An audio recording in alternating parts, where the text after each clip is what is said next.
Pemirsa, proses pembuatan drainase di Jalan Perintis Kemerdekaan Kota Makassar sudah berlangsung sejak 4 hari yang lalu.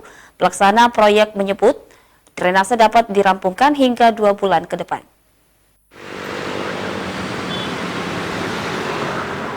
Dalam mengantisipasi genangan banjir, Jalan Perintis Kemerdekaan Kota Makassar akan dilengkapi drainase untuk mengurangi genangan air hingga banjir yang sering terjadi saat musim hujan. Proses pembuatan saluran pembuangan air atau drainase di Jalan Perintis Kemerdekaan sudah berlangsung dalam 4 hari terakhir dan masih terus berjalan hingga saat ini.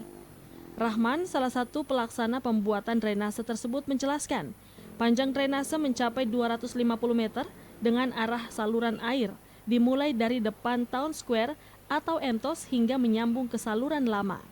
Kita ini mau mengurai air yang biasa ada genangan ke sana di depan Entos, kita urai ke buang ke middle. Umumnya deh Mengarah ke Perintis. Target untuk pekerjaan ini sampai di pembuangan air, tentunya di ujung sana kita kurang lebih 2 bulanan mungkin akan selesai.